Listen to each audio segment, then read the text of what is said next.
There is now a member of the European Parliament from France who does not think the U.S. represents the values of the Statue of Liberty anymore. They want the Statue of Liberty back.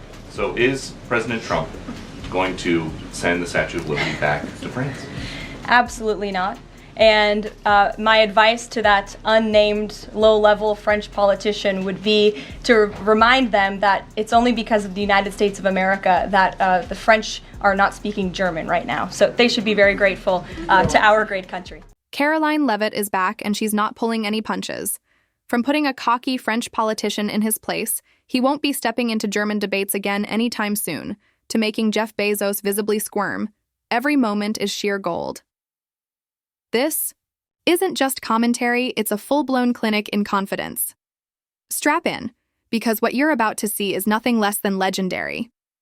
This is both hilarious and painfully ironic, a French politician demanding the return of the Statue of Liberty, somehow overlooking one small detail. It was a gift from the French people. And his party, they represent just 14% of them according to the latest EU Parliament election. So technically, he's not even speaking for the majority who gave the statue in the first place. But here's the real twist. It's a left-wing politician making the demand, as if that side still carries the global torch for freedom. You honestly couldn't script this better if you tried.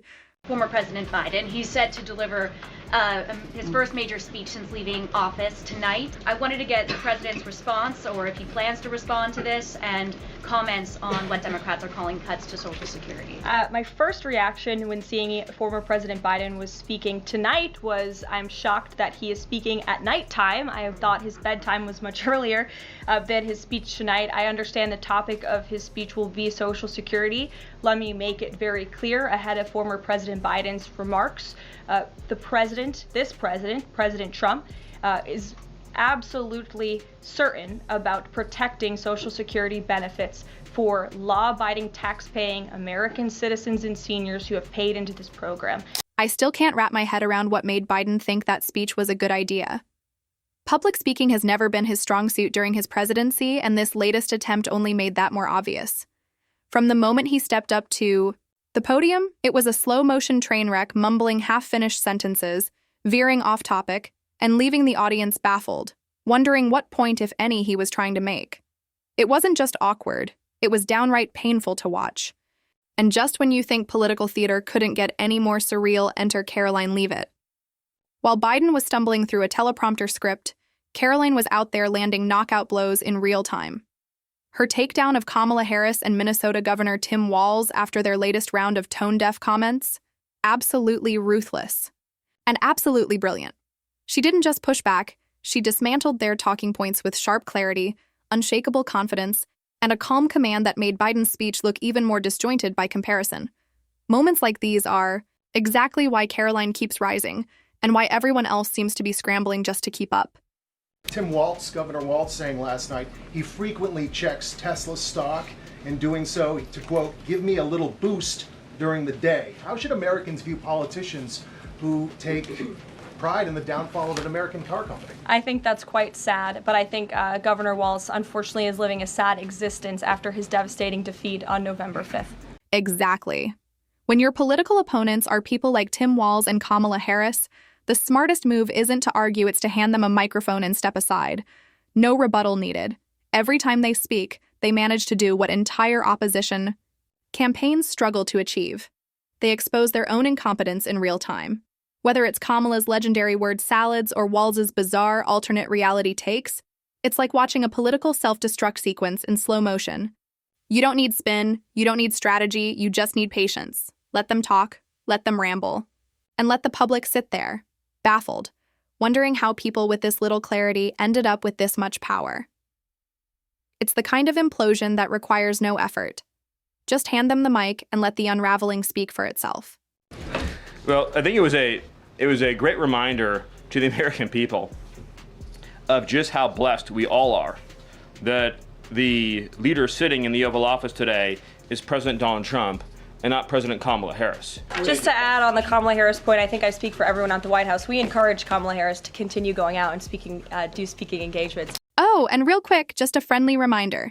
If you haven't liked the video or subscribed to the channel yet, what are you waiting for?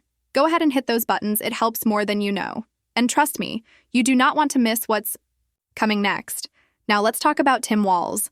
Remember when the media couldn't stop hyping him during his latest town hall tour? They were pitching him like he was the next big thing, a fresh Democratic voice with crossover appeal. But fast forward a few months and it's radio silence. After a string of gaffes and awkward moments, the same outlets that once couldn't get enough of him have basically vanished.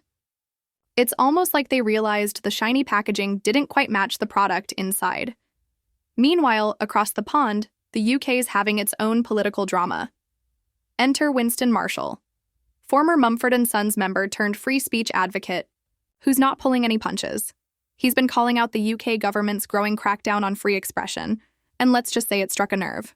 When musicians start sounding more like truth tellers than the politicians themselves, you know something's gone seriously sideways. So stick around between political meltdowns, media vanishing acts, and the rising resistance to censorship. Things are only just heating up, and you'll definitely want a front row seat. In Britain, we have had over a quarter of a million people issued non-crime hate incidents.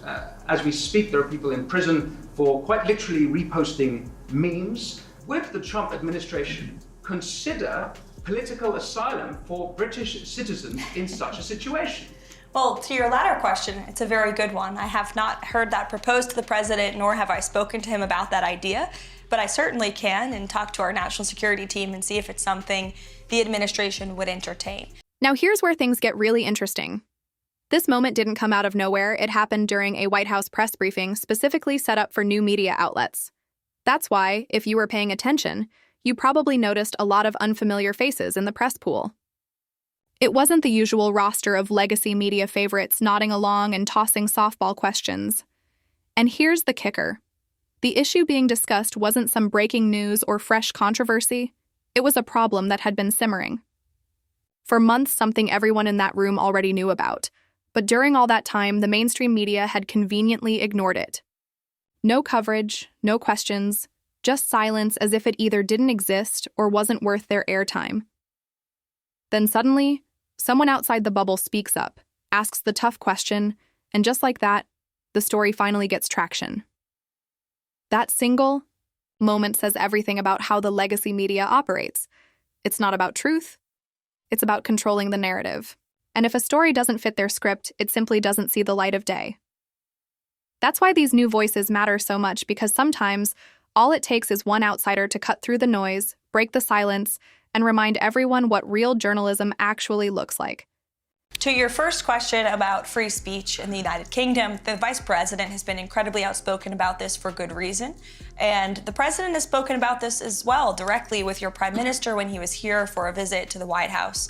So it remains a critical endeavor of ours to show the Brits and your country, which we love and admire, about the First Amendment and the importance of free speech in a sovereign nation. Jeff Bezos also got a public reality check from Karoline, and the way she called him out was nothing short of brilliant. This is a hostile and political act by Amazon. Why didn't Amazon do this when the Biden administration hiked inflation to the highest level in 40 years? And I would also add that it's not a surprise because, as Reuters recently wrote, Amazon has partnered with a Chinese propaganda arm. So this is another reason why Americans should buy American. It's another reason why we are onshoring critical supply chains here at home to shore up our own critical supply chain and boost our own manufacturing here. Now here's the part that's flying under the radar, but it's a total game changer. Some sharp-eyed viewers have pointed out that this move is actually helping Amazon users spot which products are made outside the US. In other words, it's indirectly boosting American-made alternatives without a flashy campaign or sales pitch. Pretty clever, right? But just imagine if this had happened under Trump. The mainstream media would have gone full meltdown mode. You'd see a nonstop wave of headlines like Trump tariffs, hurt working families, or economic Armageddon incoming. The usual cycle. Panic, outrage, repeat. That's what makes this moment so satisfying. Karoline didn't just handle a tough question, she flipped it into an opportunity. And when it came to Jeff Bezos, she didn't flinch. She called him out with calm precision and cool confidence, putting him in his place without even breaking a sweat. And just when you think it can't get wilder, enter MSNBC's very own Joy Reid 2.0, exposed yet again for blatant racism. Yep, it happened during another White House press briefing for the new media. Because apparently, when the legacy press steps aside, the truth gets a little too real for their comfort. So yeah, don't go anywhere. This is only getting better. And it is racist what she is saying. The president intends on deporting illegal alien criminals who broke our nation's laws and are not only impacting communities across the country, but in particular communities of color in our inner cities. You remember the story out of New York City where young minority children were kicked out of their public school to make room for illegal immigrants to sleep on the floor of their cafeteria. That is putting America last. Doesn't matter your race, your religion, or creed. If you are a law-abiding American citizen, President Trump is going to put you first. And shame on Simone Sanders for saying that. I'll be honest, I have no idea what MSNBC was thinking with this one.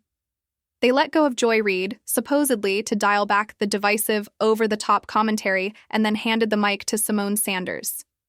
It's like they swapped one outrage machine for another and expected a completely different result. If the goal was to rebuild trust or win over a broader audience, this wasn't just a swing and a miss.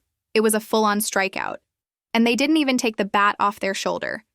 Instead of recalibrating, they've just rebranded the same hyper-partisan noise with a new face. And viewers aren't buying. This isn't about honest dialogue or balanced reporting. It's just more of the same, dressed up to look fresh. But hey, that's just my take. What's yours? Drop a comment below. I want to hear what you think.